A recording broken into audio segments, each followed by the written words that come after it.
Welcome to the Shir on Parshat Massei, sponsored by Aaron and Lillian Fuchs and Jason Fuchs in memory of Aaron's mother, Sarah Fuchs, Chaya Surah Bas Gittel, Aleha Sholem, whose yahrzeit is on the 26th of Tammuz. We're going to be looking at the Mikdash Halevi. I've chosen 3 separate Divrei Torah, 1 for the beginning of the Parsha and 2 at the end of the Parsha talking about Ore Miklot. Let's begin. Eile Massei b'nei Yisrael asher yotzu me'eret Mitzrayim letziv'oisam b'yad Moshe v'Aaron. You know that the Parsha begins, Parshat Massei begins with a discussion, a recollection, a record of all the different places that the Bnei Yisrael went to. Kasher loimdum anu al masa'ohem sehem shel Bnei Yisrael b'midbar. So Mikdash Halevi, my grandfather in his sefer, points out the obvious, but it's something that needs to be addressed. It's kind of the elephant in the room for the entire 3 books of the Torah that we refer to as Shemois, Vayikra, and Bamidbar, because there's something going on, or let's say something not going on, which requires our attention, and this is the perfect moment to address it. Massei is the final parsha of Bamidbar. Let's talk about the elephant in the room. What is the elephant in the room? Listen carefully. When we talk about all the different places that the Jewish nation, the Israelites, visited and stopped at and dwelt in over the period of the 40 years after leaving Egypt and before embarking on the conquest of Eretz Yisrael, immediately it prompts a question. Here we have a list of all the places they went. There's a question that emerges out of that list of 42 places. Why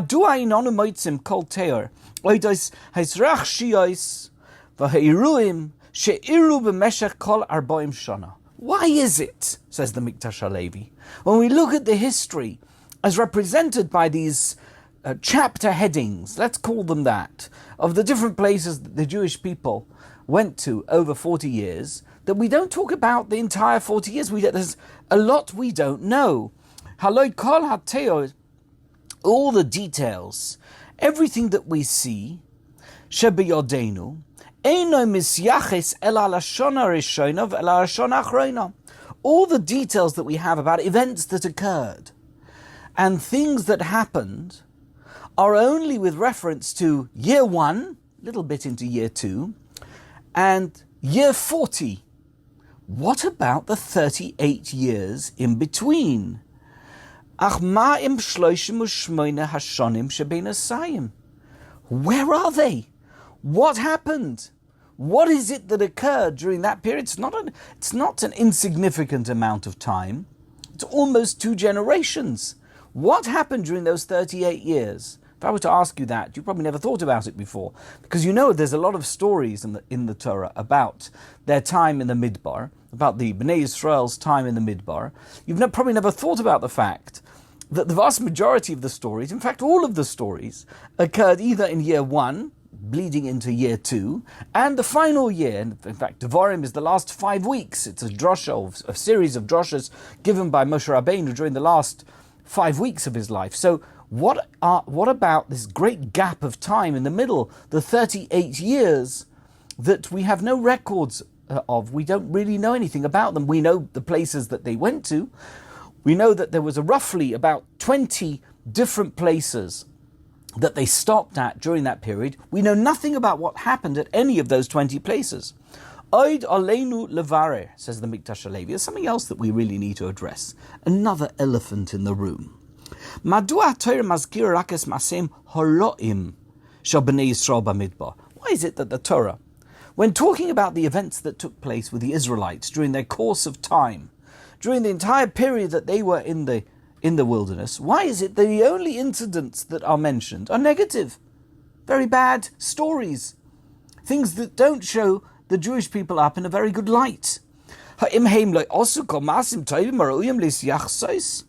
Is there nothing that happened that they did that was good? It's like, when you're standing in front of the headmaster in school and he tells you all the naughty things that you did, all the bad things that you did, you upset the teacher and you're creating disruption. You think to yourself, but I did my homework very well, and I passed my exams, and yesterday I behaved in class, and you think to yourself, why are you telling me off? It's a kind of a parallel question here. Of all the stories that we could have told about the Jewish people, surely we could have found one or two stories that showed them up in a good light. Why are all the incidents that are recorded in the Torah between Shemos and Massei, why are all the stories about them, in which they are the main character, quite negative? It's a good question, right? So that's the question that he has. It's not possible that nothing good ever happened, that they didn't behave themselves, that that there must be something positive to say. We don't just have to talk about Meraglim, Egel, and Korach. There's surely other things that we could have spoken about, that we don't have to be talking about the Misloinanim. Surely there were people who weren't complaining. Why do we talk about in the Torah all the stories that show the Jewish people up in a negative light? Says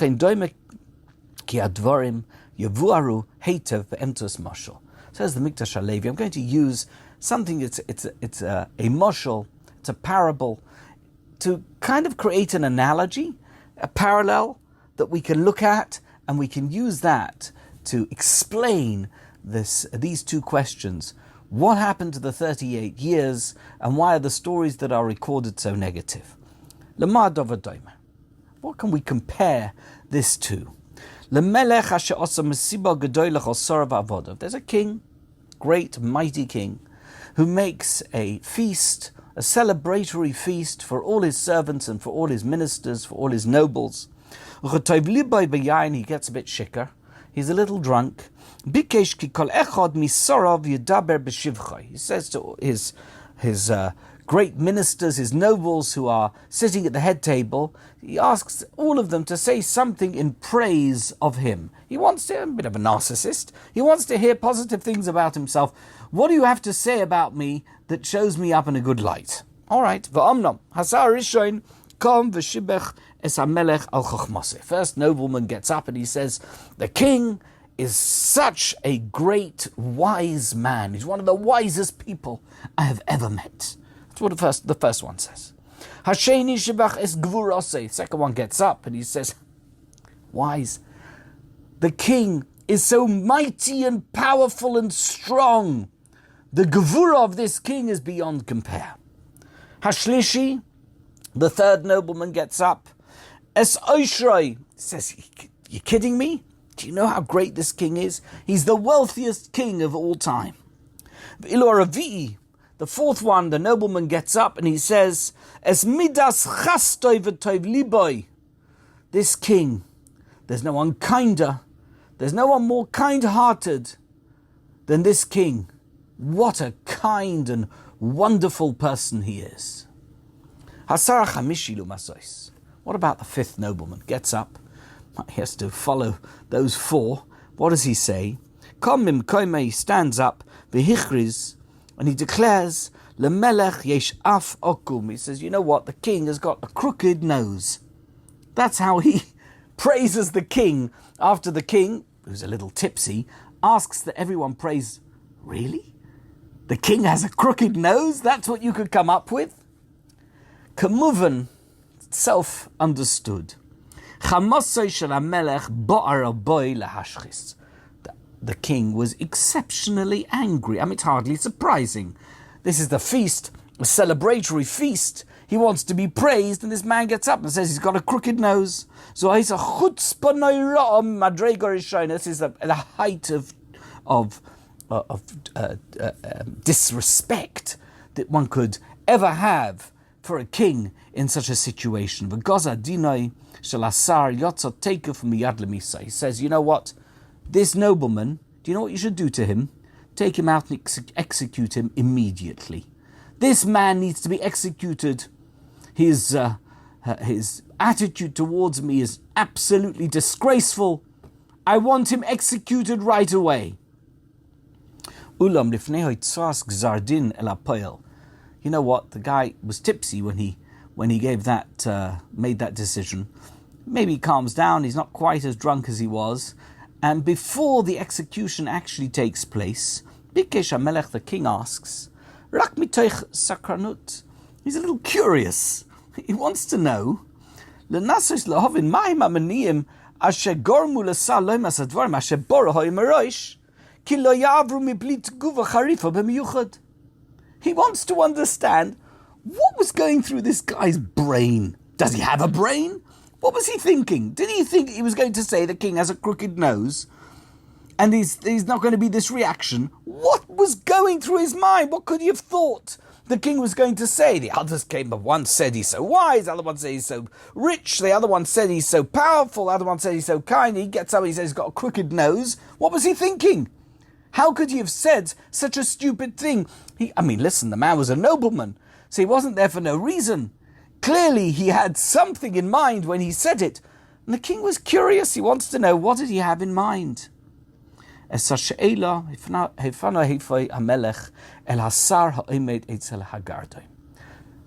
Sar, the nobleman, is on the gallows, waiting to be hung. And the king comes up to him and says to him, I hope you don't mind me asking, what was going through your mind when you said such a stupid and offensive thing to me and about me? And the nobleman responds, he replies as follows. Malki hanichbod, your majesty. Of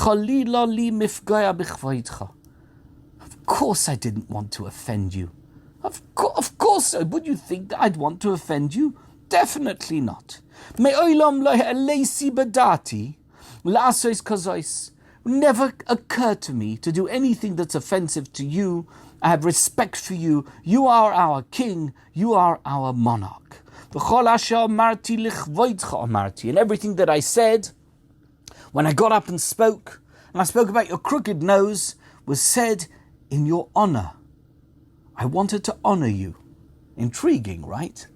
Shekein midvorov shel asar harishon asher shibech es chochmasecha nitein hoya lahasik ki ledatay gvuroscha eina reuya letziyah. You know what he said? I want to tell you something. When somebody speaks about one of your attributes and says, you are so wise, do you know what they're really saying? That all of the other attributes that are praised for you, you're not so good at. You're not superlative in those things. For example, you're not the mightiest and most powerful of kings. You're very wise. I remember my father told me, I still remember the name, but I'm not going to say it. He said when he was growing up in Stamford Hill in London, there was a doctor, a frum doctor in Stamford Hill in North London. And people used to go to him and he would ask, is this doctor a good doctor? And the answer invariably was, he's an erlich yid. He's a very devout Jew. In other words, we don't want to argue, we don't want to answer the question about his medical expertise. We can just tell you that he's never missed Shachris Mincha Maariv, and he always makes sure to put tefillin on, and he's kept Shabbos, etc. He's an erlich yid. He may not be a very good doctor. When the Sar gets up and says, the chokhmah of the king is so wonderful and so great, what about his gvura? What about his chesed? What about his oisher? What about those? He doesn't mention those things, which kind of implies that when it comes to those things, perhaps he isn't number one. Maybe he's number 2, 3, or 10. That's what the Sar, standing on the gallows, said to the king. What about the second nobleman who stood up and said that your gvura, your might, is extremely great?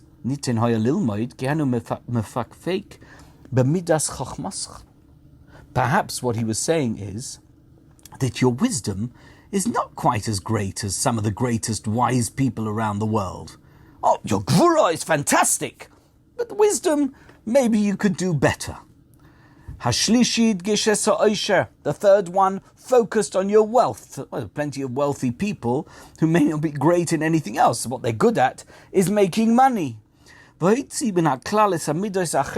means that the third Sar was somehow excluding the other attributes that he could have praised. And the fourth one, the fact is, the fourth one, all he was saying is, you're a very kind fellow.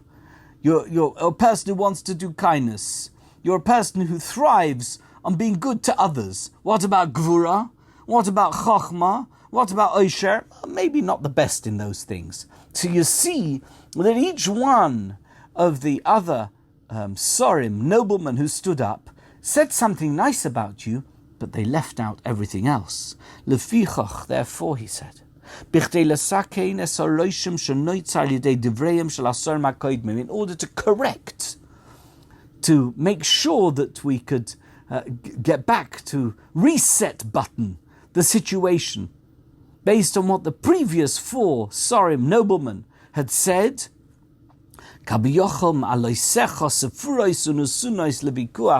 Perhaps there's some disparity between the various attributes that you have as a king. Some you're better at, some you're not so good at. I stood up and I said, do you know what the king is? He has a crooked nose. That's the best thing I can say about him. I can tell you he's got a crooked nose. What does that mean?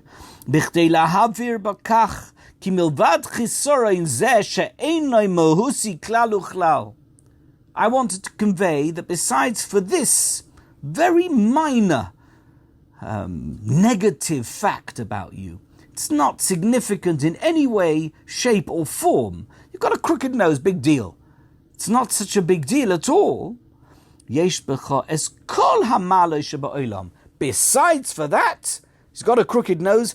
Everything else about you is absolutely perfect in every possible way. You are the best. Achas lo nederet. There's no one who's better than you. I picked on the smallest thing about you that one could say in a negative sense to highlight the fact that in every other sense you are perfect. Zehu hamoshel. That's the moshel. Vanimshol borur me'elov.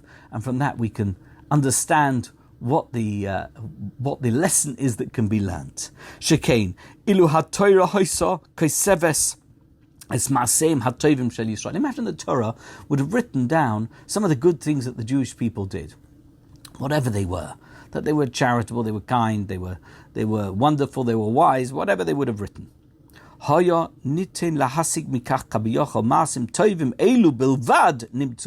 might have thought, these are the only good things to say about the Jewish people. It's not a very long list. On this occasion they did this thing, on that occasion they did that, it wasn't bad, etc. V'suloi, but nothing else. Lefichach, for this reason, do you know what the Torah did?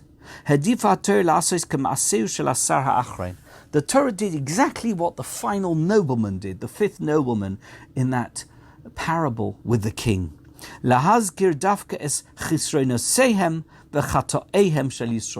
Mentioning specifically the isolated incidents of negativity, negative facts about the Jewish people, things that they did wrong, and the drawbacks about their initial behavior as the Jewish people, and as they drew closer to the conquest of the promised land. Those things are mentioned, and they're few and far between, and not everybody was involved. Those are the things that are mentioned. Do you know why?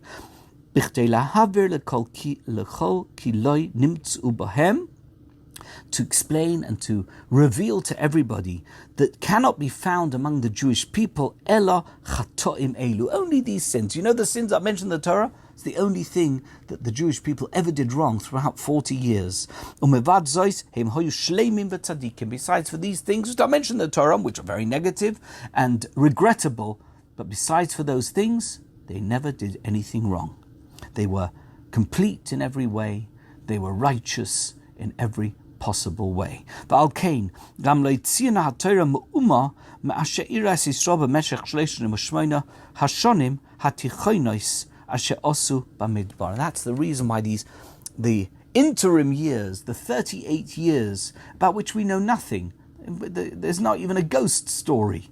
There's no information whatsoever. We have zero information about what happened during those 38 years. That's the reason for it. Do you know why? Because nothing happened that was negative, and we don't report positive. We only report positive when there's something much more negative to say, right? That's what the first 4 Sorim did.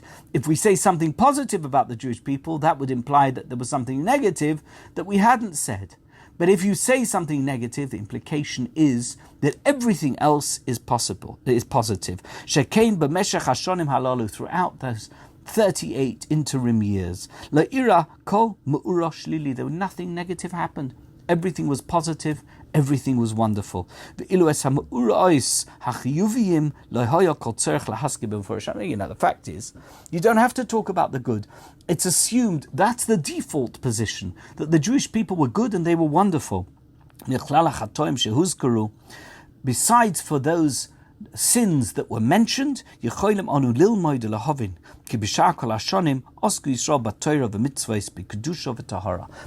for the things which are mentioned, which are negative, about those people that conducted themselves in that way in the first year and the last year, in every other respect and throughout that time, every other person, the entire Jewish nation behaved in an exemplary fashion.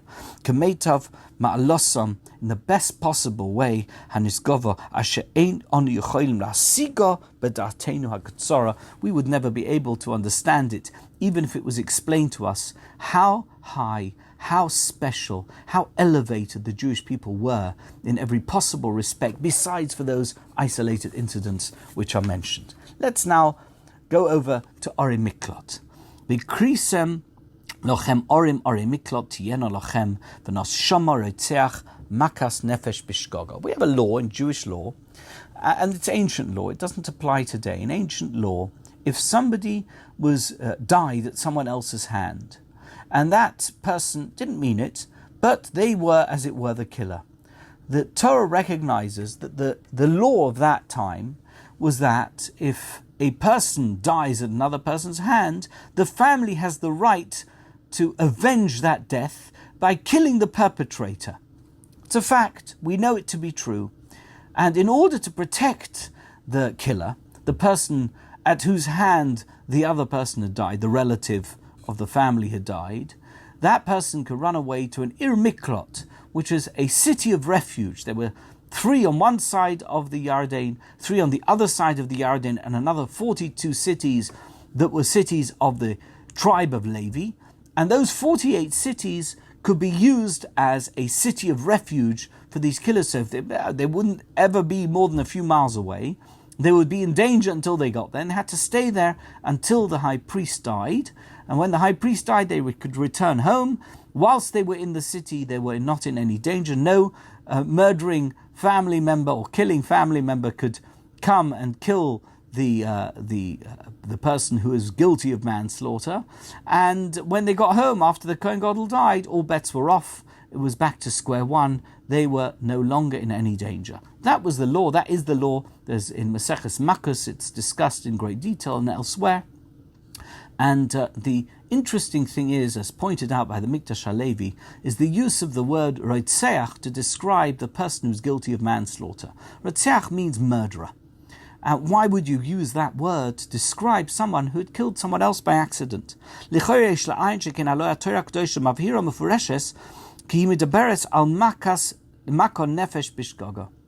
know we're talking about somebody who killed someone else by accident. If you read the psukim, you'll see that the entire description of what happened is talking about somebody who made a mistake, he dropped something, he tripped, whatever it is that happened that caused the other person to die was not something that he necessarily could have stopped, and he certainly didn't do it deliberately and therefore can't be accused of homicide. It's called shoigeg, it's called an accident. He never had any deliberate intent when he went about his daily business. The sad part is that as a result of something that happened at his hand, whatever it may be, he was climbing a ladder, or he was on a roof and he fell down, he fell on top of somebody, and that person died. He lived, so now he is considered to be a manslaughterer, somebody who's guilty of having killed someone else, even though it's an accident. He has to run away to the Ir Miklot. There was no premeditation. He never hated that person. He never intended to kill him.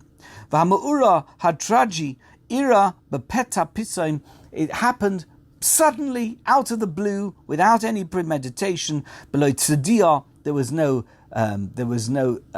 intent. There was no planning involved. Tzedia is like hunting, right? You have some type of plan that you want to kill this particular person, and you work it all out, and that person then dies at your hand. There was nothing like that. There was no way in a sense, for the person at whose hand the other one was killed to have prevented, at least on the face of it, the death of that other person. And therefore we need to explain, we need to understand. Madua magdira hatoras hahoireg hazeh karatseach lechol erech haparsha. Why is the killer in this situation, the person who's guilty of having killed someone b'shoigig, referred to as a rotzeach, which is something that we use, a word that we use to refer to a murderer. Umadua shalechas oisoi legolus el ir hamiklot. Why does this person have to go into exile, into the city of refuge at all? He didn't do anything wrong. Uma'amido oisoi basakonas nafshoi ka'asher hi matira legoel adom la'arig oisoi b'midah v'yotza me'ir miklotoi. I mean, what is going on here? How is it possible that we would allow the Goel Hadom to kill that person? How is it possible that person's life could be in danger for having killed someone by accident? Why would the Torah allow such a thing? The fact is, on the face of it, he didn't do anything wrong. I mean, yes, somebody died, but it wasn't because he did something wrong. He's not guilty. To be guilty, you have to have done a crime. He didn't do a crime. He had no intention to do anything to his friend, to his compatriot. All he wanted to do was go about his daily business and to make sure that he got home that night and ate supper and spent time with his family. Why do we disrupt his life? Why do we put him in danger? Why do we refer to him as a rotzeach? That's the question the Mikdash Halevi asks. Perhaps we can answer as follows. Let's be honest about it. Let's think it through. Let's be frank. Somebody who's at whose hand somebody else was killed is somebody who was sloppy, was somehow, not thinking through what they were doing. You can't blame them for it. You can't say that they intended to kill.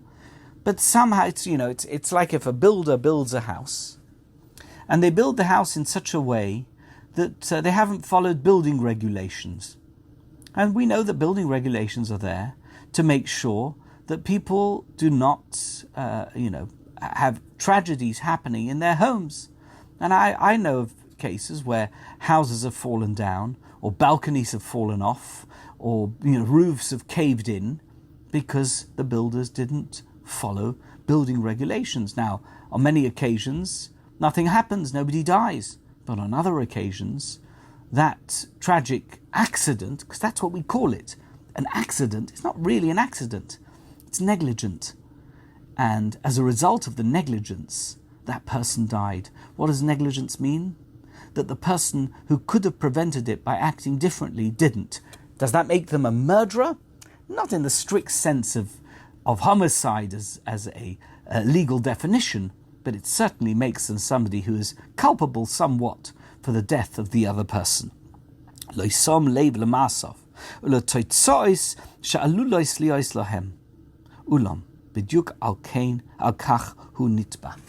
know what? The reason that this person is punished, that this person is considered a retzeach, is because they didn't really consider every possible outcome of their actions, and one of those outcomes was danger, and one of those outcomes led to someone else's death.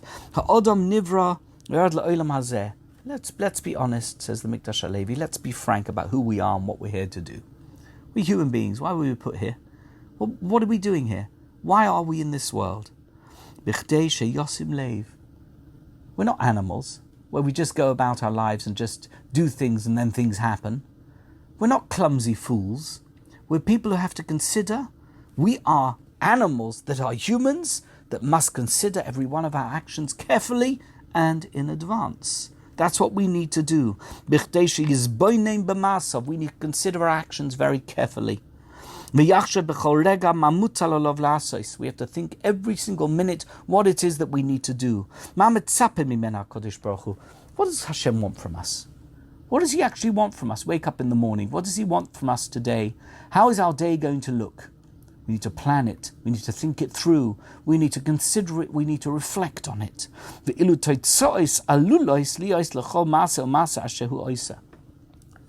Let's face the fact that every one of our acts, there's no such thing as an act without something that preceded it. It's always a reaction to something else. The fact that something has happened is because something else happened, because something else happened before it. And if we follow the sequence of events, we know only too well that the ultimate outcome could be negative, even if we hope. And in many cases, it will be the case that it isn't negative, but it could be negative.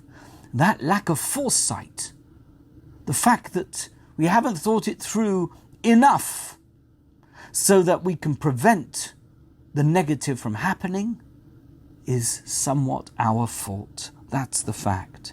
Olav lidoig, a person needs to think carefully. We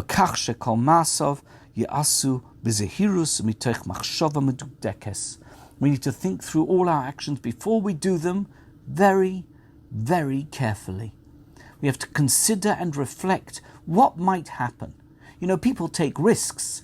Every major investment fund and company, every investment bank has a risk division that calculates the risk. They don't always get it right, but at least they are considering the risk. Is this something that's considered a risky investment? What's the level of risk? Is it high risk? Is it medium risk? Is it low risk? What is the level of risk?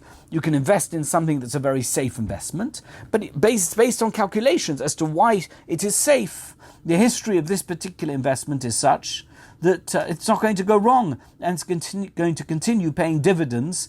Then there's other things which are high risk. It's an emerging economy. It's a new business that hasn't been tested before, doesn't have good history, doesn't have good track. Okay, it could be a 20x investment. You could put in $1 and earn $20. But it also could be that you lose the dollar. You need to know that in advance. Everything needs to be considered. By the way, when it comes to investing money, we're all very careful. We all think it through very carefully. When it comes to our actions, we're not always quite as careful. And that's what it says. And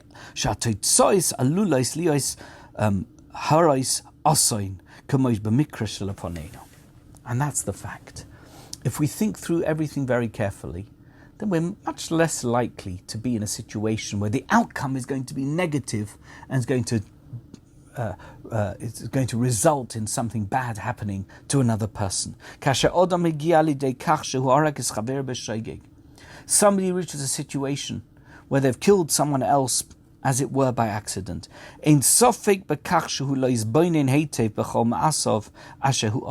There's no question about it that he's not considered or reflected carefully about everything that he's doing.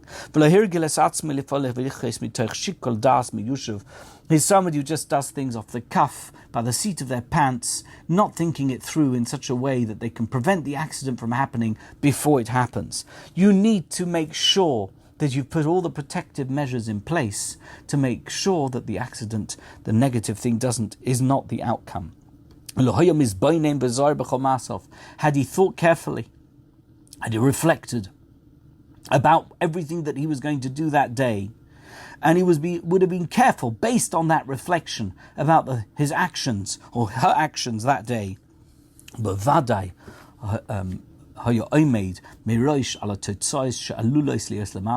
he certainly or she certainly would have known about the possibility, the potential for the negative outcome that could occur, and would have taken the necessary mitigating action to prevent it from happening in the first place. The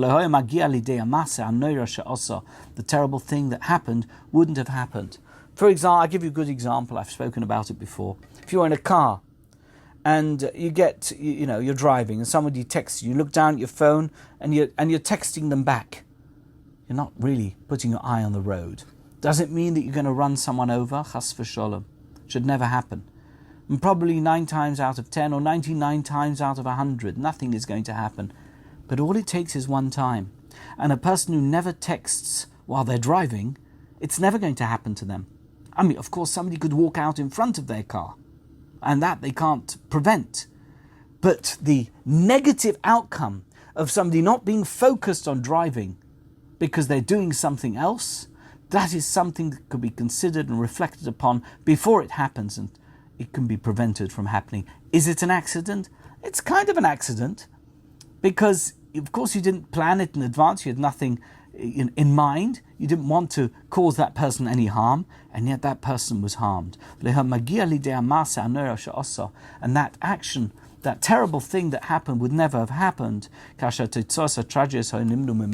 if he would have thought through every one of his actions before he did them to make sure that nothing bad could occur. And that's why and that's why the Torah does refer to that person as a Retziach.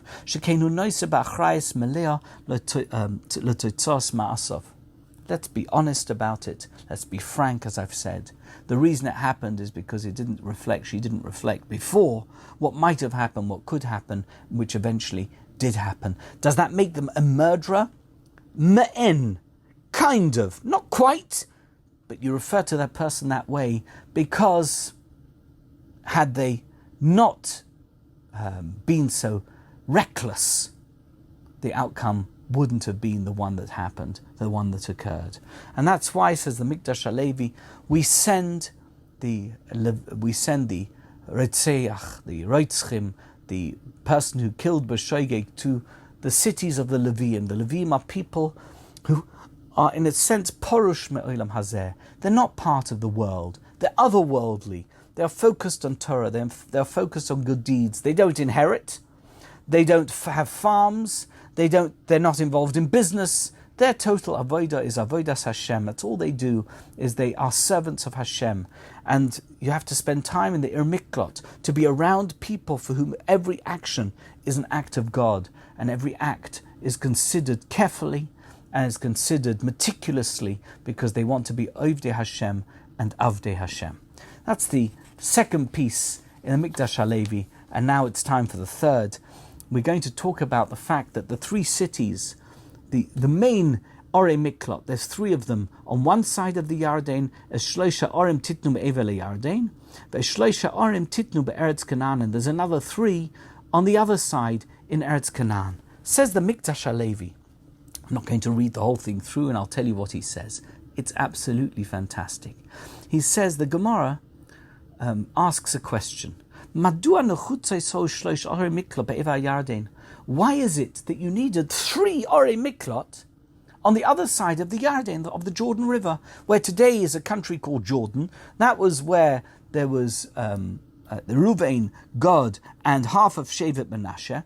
That's where they lived. There's two and a half Shvatim. On the other side of the Yarden, Eretz Yisrael, there were 9.5 Shvatim, 9.5 tribes.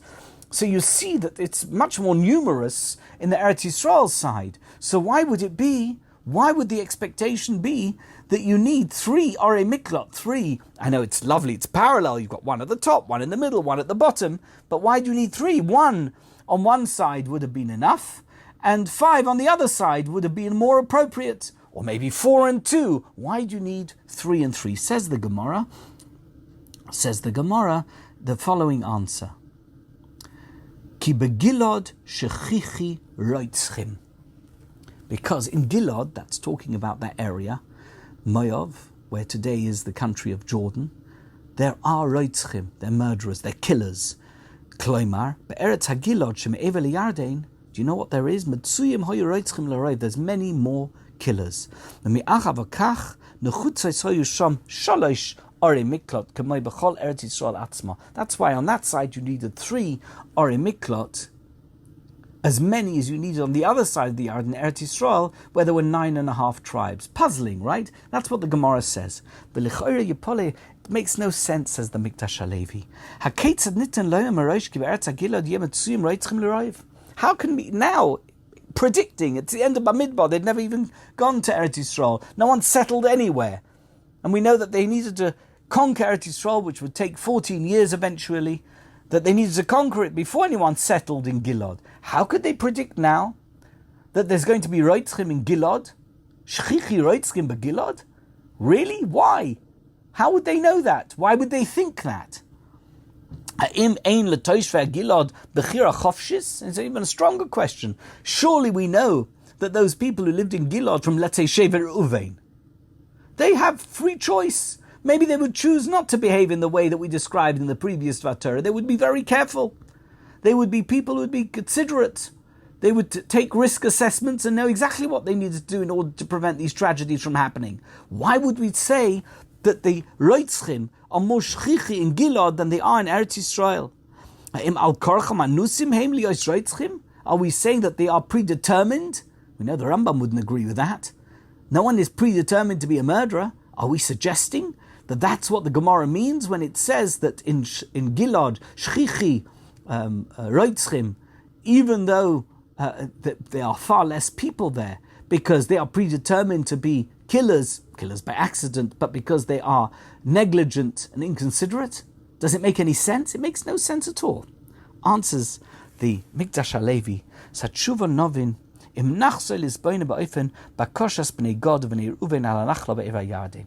Let's look at what it is that the Jewish people, the tribe of Reuven, the tribe of God, and we know half of Menashe, but those were the two main ones. What was their request to Moshe Rabbeinu when they asked to stay in Stay Moav as opposed to going into Eretz Yisrael? Shekei Nema b'Posuk, it says, Posuk Lamed Beis, Perik Lamed Beis, Posuk Tezayin, Vayikshu Elo Vayoimru, Gidras Tsoy Nivne Lemikneinu Poi, Va'orim Letapenu. The Bnei Gad and Bnei Reuven said, we're going to build here beautiful enclosures for our flocks, and we're going to build cities for our children. And Rashi says, Nivne lemikneinu poi. They want to build beautiful enclosures for their flocks. Chosim hoyu amamoinam yosim ibneim uvenosehem.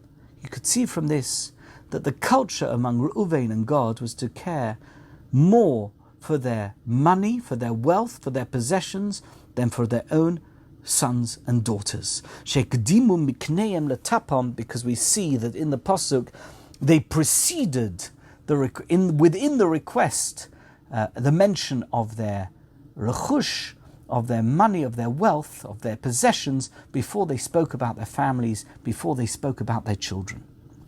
From this we can see that those Shvatim, the tribes that inherited the Eva Hayarden territory, they were more concerned about their wealth and their possessions than they were about the education of their sons and of their daughters. I mean,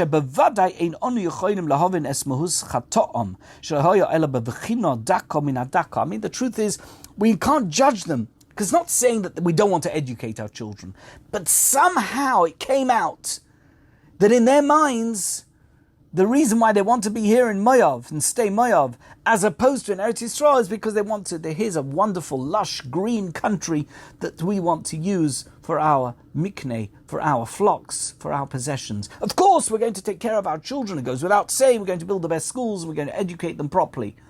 But the mikneh came first. It's not an aveira. It's not something they did wrong. But we can tell who they were as a result of what they said. And the truth is, if we were listening to it, if we read through this pasuk, we may not have picked it up. Rashi picks it up, and we can run with that ball. From this we can see. From this we can see the fact that they didn't care enough, sufficiently, about the education of their children. These Shvatim were not as concerned as they should have been. And therefore we had to take precautions in advance. The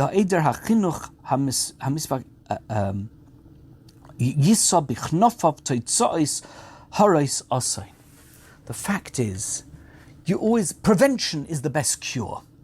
You want to make sure that you've taken the necessary preventive measures to ensure the stability of wherever it is that you're dealing with, whatever the area may be. The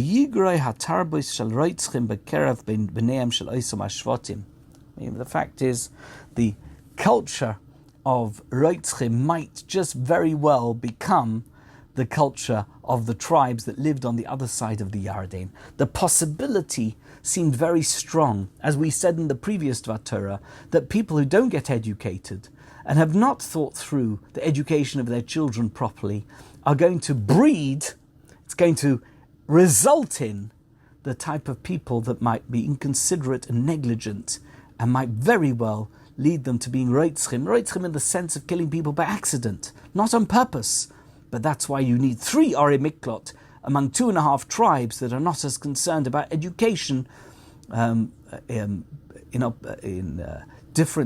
difference between them and the other 9.5 tribes. The other 9.5 tribes are not so concerned about their mikneh, about their mammon, about their wealth, about their possessions, and therefore they only needed 3, even though there were 9.5 tribes there. Now, we may not think that they did anything too wrong. It's not about them doing something wrong. It's about making sure that we've mitigated their lack of concern, lack of consideration for the needs, the educational needs of their children. Even the small so-called pagam, it always starts mikot nehechol. The smallest thing grows into something much larger. Dai boy kedei lehasev nizokim atsumim ledoire doris. That is something that could have resulted, and possibly and potentially did result, in some terrible outcomes for those tribes over the course of the history of the generations that were to follow. We'll leave it here for today. Thank you so much for joining me. Thank you for watching. Thank you for listening.